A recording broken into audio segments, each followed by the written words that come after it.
eu era padre jovem, e então ele publicou o Catecismo da Igreja Católica. O Catecismo da Igreja Católica foi um golpe tremendo naqueles que diziam que o Vaticano II cria em outras coisas. Por quê? Porque ele atestou a fé de sempre. A fé de 2000 anos. Eu tive a alegria de participar, né, desse processo, prestei serviços naquela época à Congregação para a Doutrina da Fé, cujo prefeito era o cardeal Josef Ratzinger, para que fosse publicada a edição do Catecismo da Igreja Católica aqui no Brasil. Não é? E o cardeal Ratzinger dizia: olha, as pessoas me param na rua para agradecer pelo catecismo. Por quê? Porque esclareceu tanto. É um serviço do Papa de esclarecer a fé. A fé é essa. Quando o Papa João Paulo II promulgou o catecismo, ele não proclamou nenhum dogma novo. Ele simplesmente apresentou para nós os dogmas antigos, dizendo: gente, está valendo ainda. Todo mundo respirou aliviado e disse: ufa, ainda bem, que caridade, que serviço do Papa, que maravilha.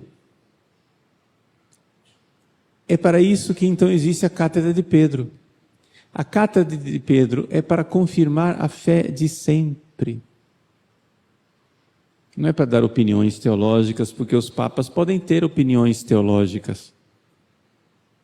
Opinião, gente, teológica é o seguinte: não é a construção dos limites da fé, numa declaração, numa definição. Definição. Opinião teológica é viver dentro da casa.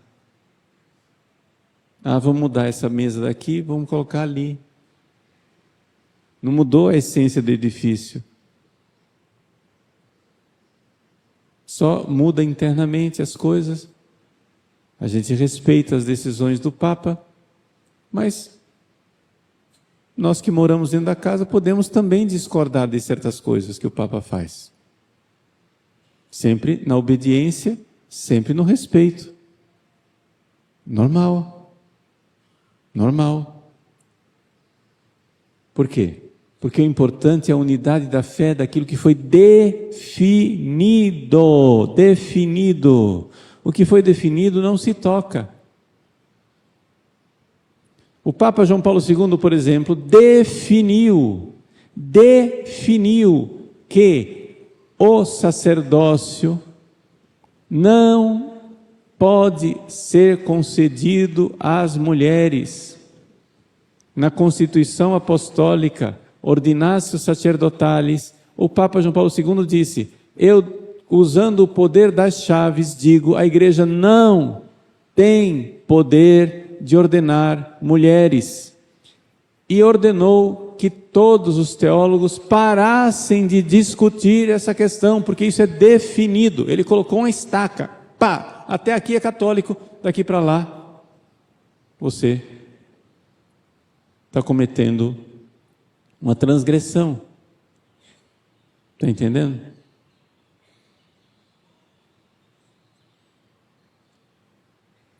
Aí, ele também fez outras coisas, por exemplo, até a época de João Paulo II, não é?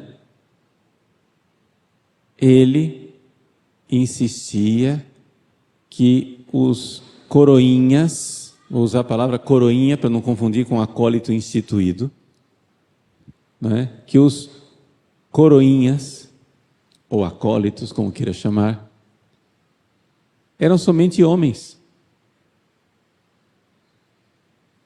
Mas aí houve tanto pedido dos bispos em tantos lugares do mundo, que ele terminou concedendo que está tudo bem, pá.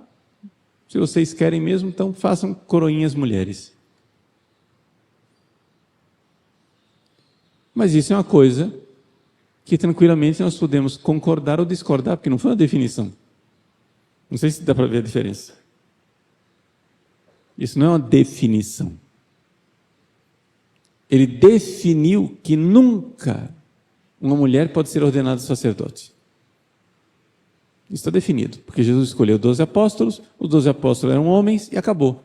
Foi ele quem fez, a igreja nunca irá arriscar. Por quê? Porque a igreja, nesse ponto, ela quer que nós estejamos no seguro. Imagine só, você está lá numa missa, celebrado por uma mulher, e você perguntando assim, mas nós tínhamos mesmo o poder de ordenar mulheres, será que essa missa é válida? Aí você vai se confessar com uma mulher, ela te dá absolvição, você diz, mas será? A igreja não quer essa dúvida. A igreja não quer que a gente fique na dúvida. A igreja diz, olha, Jesus escolheu 12 homens, ele não escolheu a mãe dele, Maria Santíssima era muito mais santa que os apóstolos, ela não foi feita sacerdote, portanto, a igreja não tem poder de mudar isso. Foi uma decisão de Jesus, nós podemos aqui teologicamente imaginar por que é que ele fez isso, mas em todos os casos ele fez. O Papa falou, a água parou. Definido e definitivo, as mulheres não podem ser ordenadas sacerdotes. Acabou.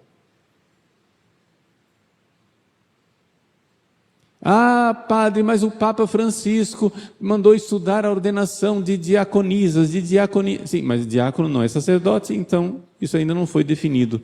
Pode ser que venha um Papa e diga, não, também diácono não pode. Pronto, acabou. Por enquanto, isso não está definido. Mas é importante nós entendermos que existem coisas que são definidas e definitivas. A igreja não vai voltar atrás dizendo que Nossa Senhora não subiu aos céus. A igreja não vai voltar atrás. Até mesmo a recente declaração, na verdade foi uma nota doutrinal, do Dicastério para a Doutrina da Fé, que falou dos títulos de Nossa Senhora como corredentora e medianeira de todas as graças. Aquilo não foi uma declaração e uma definição da igreja. Se vocês forem ler bem a nota diz o seguinte, não, o que as pessoas dizem quando dizem que Nossa Senhora é medianeira e corredentora é correto. Só que são dois termos que principalmente entre os protestantes, cria confusão, e por ecumenismo deveríamos evitar esses títulos. Isso é uma opinião teológica que foi dada pela doutrina da fé. Não é uma definição. Você pode continuar discordando. O próprio documento coloca isso muito claramente. Coloca muito claramente que é uma questão, é um juízo prudencial. Mas aí nós podemos sentar e discutir, mas escuta, a Congregação da Doutrina da Fé, ela foi instituída pelo Papa para dar juízos prudenciais e pastorais ou para esclarecer onde é que está a fé? E aí as pessoas discutem, essa é a discussão que está na internet, nos jornais, no mundo, nas academias teológicas. As pessoas estão dialogando civilizadamente, espero, né, como filhos da igreja, dizendo, mas será que isso foi prudencial? Foi uma coisa prudente fazer essa declaração? Ecumenicamente, claro, os evangélicos protestantes estão muito contentes. Tá, mas você deixa de usar a palavra, dizendo que o conteúdo continua válido. Então, se o conteúdo continua válido, que palavra nós vamos usar para dizer? E essa é a pergunta. Se o conteúdo continua válido, e você acha que a palavra é inoportuna, nós precisamos achar então outra palavra? O que é que nós podemos dizer? Que diga melhor. A que descreva melhor a participação de Nossa Senhora na redenção. E que descreva a participação de Nossa Senhora, não é, na distribuição das graças. Que palavras podemos usar? Pronto. Isso daí, gente, é totalmente, tranquilamente dialogável dentro da igreja, porque não foi uma definição. É dialogável. Uma definição é outra coisa. Uma definição é uma declaração ex cátedra que diz, ó, até aqui foi, daqui para frente não. O problema é que na cabeça de algumas pessoas tudo isso está muito invertido. Coisas que são definidas as pessoas discutem, e coisas que são discutíveis as pessoas atestam como se fosse, não, agora não pode mais usar. Mas foi um conselho prudencial,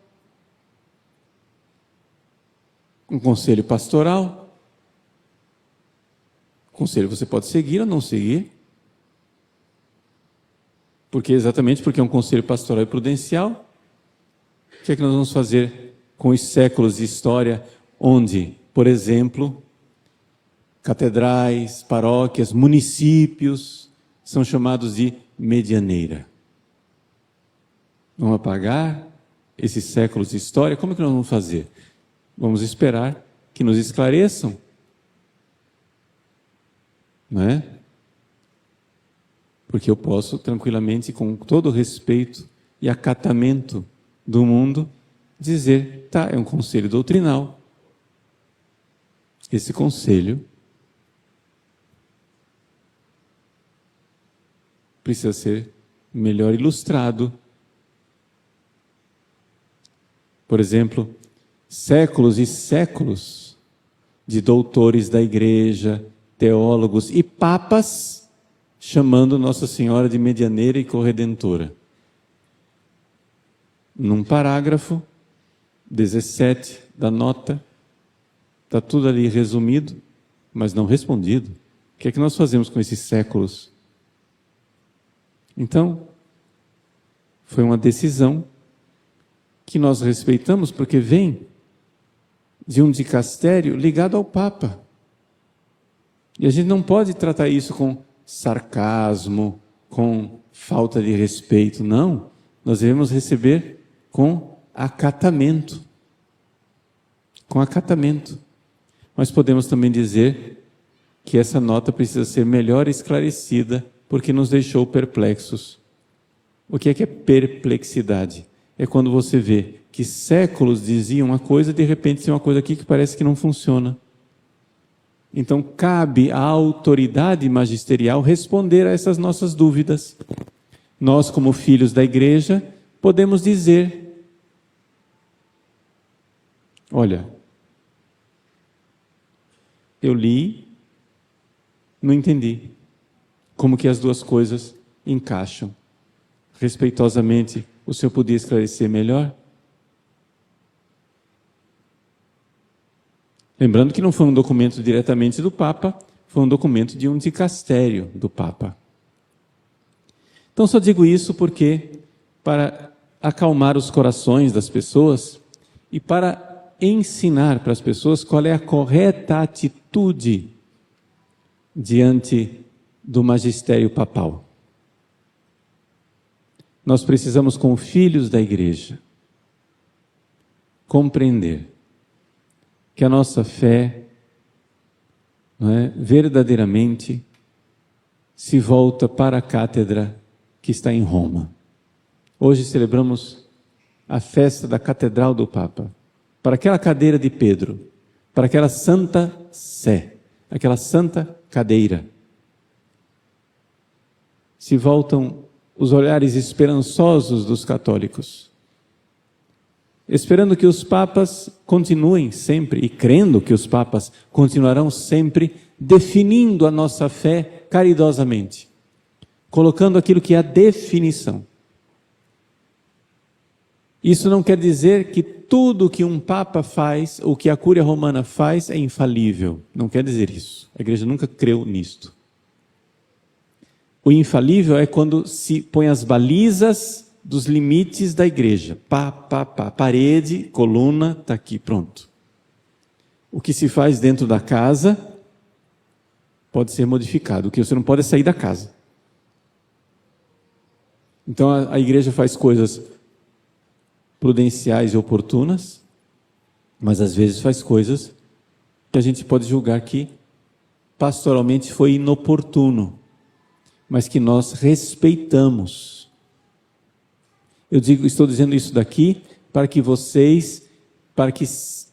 tenha um basta para toda falta de respeito que as pessoas têm manifestado para com o dicastério da doutrina da fé e para com o seu prefeito,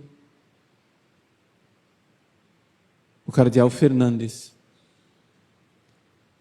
Nós não podemos tratar um cardeal, um dicastério com desrespeito. É contra o 4º mandamento.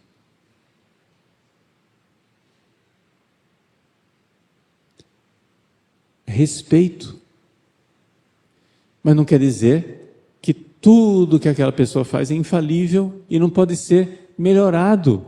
É até mesmo um dever filial nosso, respeitosamente, dizer aos nossos superiores as nossas necessidades. O Código de Direito Canônico diz isso. Nós respeitosamente precisamos dizer: tá, o senhor disse isso, mas o senhor pode esclarecer melhor esse ponto. E a gente espera o esclarecimento. Não é? É como um pai e uma mãe que dá uma ordem para o filho, e o filho diz: papai e mamãe, eu respeito muito a senhora, eu respeito muito o senhor, mas eu não estou entendendo. Está parecendo que o que a senhora está mandando não está batendo com aquilo que a senhora sempre mandou. A senhora sempre falou o contrário. Explica para mim. Isso seria falta de respeito? Não. Eu não estou questionando a sua ordem. Eu não estou questionando o que a senhora está dizendo. Eu estou dizendo o seguinte, que a senhora durante muito tempo, a senhora sempre me ensinou isso. Agora de repente a senhora me dá uma ordem e eu estou percebendo, parece que não bate, parece que não está encaixando. A senhora podia esclarecer melhor?